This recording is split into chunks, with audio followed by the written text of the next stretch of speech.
Doctor BR Ambedkar के कथन से अपनी बात रखना चाहती हूँ। उन्होंने कहा था, मुझे अपने भारतवर्ष पर फक्र है कि जिसके पास ऐसा संविधान है जो लोकतंत्र, समाजवाद और सेक्युलरिज्म को संजोता है।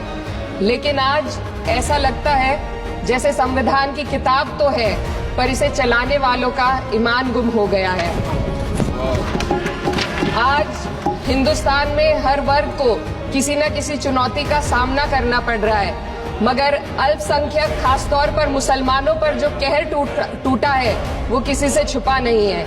ये लोग सिर्फ अपने मजहबी पहचान की वजह से निशाने पर हैं। संविधान का अनुच्छेद 15 कहता है कि किसी भी नागरिक के साथ धर्म, जाति या किसी और वजह से भेदभाव नहीं होना चाहिए, लेकिन हकीकत इसके उलट है। हालात इस कदर बिगड़ चुके हैं कि hate speech, mob lynching, bulldozer द्वारा घरों को गिराने की घटनाएं आम हो गई हैं, खास तौर पर उत्तर प्रदेश में, जहां ऐसा लगता है जैसे कानून के नाम पर जंगल राज चल रहा हो।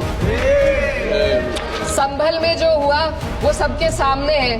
पुलिस के संरक्षण में निर्दोष लोगों की हत्या की गई और सरकार ने चुप्पी साध ली। अल्पसंख्यकों पर हिंसा बढ़ती जा रही है, मगर सत्ता में बैठे लोग या तो आंखें मूंदे हुए हैं या फिर इन घटनाओं को बढ़ावा दे रहे हैं। हद तो तब हो जाती है जब न्यायपालिका की बात भी अनसुनी कर दी जाती है। सुप्रीम कोर्ट ने मॉब लिंचिंग पर 11 सूत्रीय निर्देश जारी किए थे।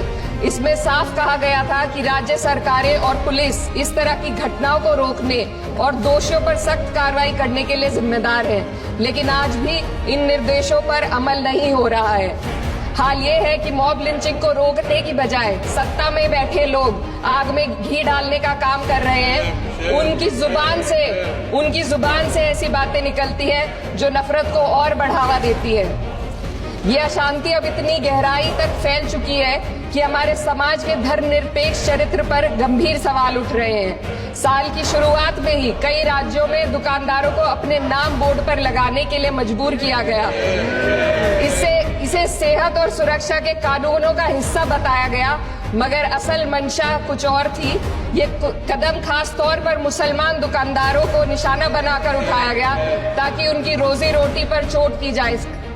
पिछले हफ्ते मुरादाबाद में एक मुस्लिम डॉक्टर को हिंदू बहुल्य मोहल्ले में घर खरीदने पर विरोध झेलना पड़ा। वजह बताई गई कि इससे मोहल्ले की सामाजिक शांति बिगड़ जाएगी। अब आप ही बताइए, क्या ये वजह सही है, जायज है? असल में ये छोटी बड़ी घटनाएं इस बात का सबूत है कि सांप्रदायिकता को बढ़ावा देने वाले बयान और नीतियां हमारे समाज को अंदर से खोखला कर रही है। उत्तर प्रदेश में यति नरसिंहन ने बेहद घटिया बयान दिया, लेकिन सरकार इन बयानों पर कोई कार्रवाई नहीं कर रही। हेट स्पीच न केवल जनमानस के विचारों को प्रदूषित करती है, बल्कि इससे अब संवैधानिक पदों पर बैठे लोगों को भी प्रभावित कर दिया है। अभी हाल ही में माननीय उच्च न्यायालय इलाहाबाद के माननीय न्यायाधीश ने ऐसे बयान दिए जिसका संज्ञान खुद सुप्रीम कोर्ट को लेना पड़ा। संविधान के अनुच्छेद 29 और 30 ने अल्पसंख्यकों को उनके मजहबी और सांस्कृतिक हक दिए हैं ताकि वो अपनी पहचान को बचा सके और अपने संस्थान चला सके, लेकिन आज उन्हीं हकों पर हर तरफ से चोट की जा रही है। वक्फ जैसे बिल लाकर उनके धार्मिक अधिकारों को छीनने की कोशिश की जा रही है। आज अल्पसंख्यक समुदाय को संविधान द्वारा दिए गए अपने बुनियादी अधिकार पाने के लिए लंबी लड़ाई लड़नी पड़ रही है। ऐसे कई मामले अदालत ने न्याय देकर संविधान की रक्षा की है, लेकिन अदालती प्रक्रिया में जो समय लगता है उसकी वजह से देश के सामाजिक ताने बाने को भारी नुकसान उठाना पड़ता है।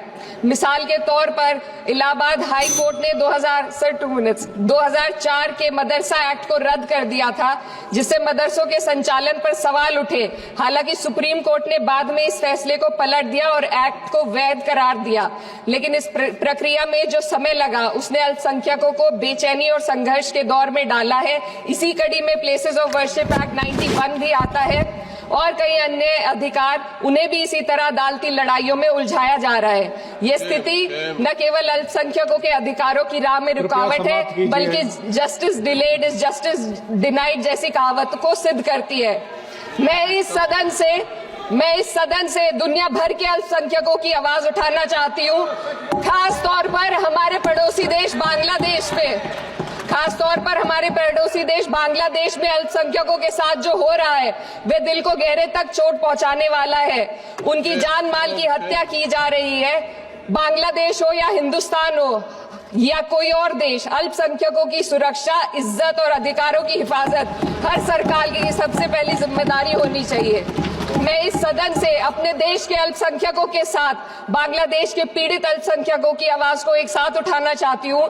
ये वक्त की पुकार है कि हम सब मिलकर ये सुनिश्चित करें कि किसी भी इंसान को उसकी पहचान या मजहब के कारण डरकर जीने पर मजबूर ना होना पड़े।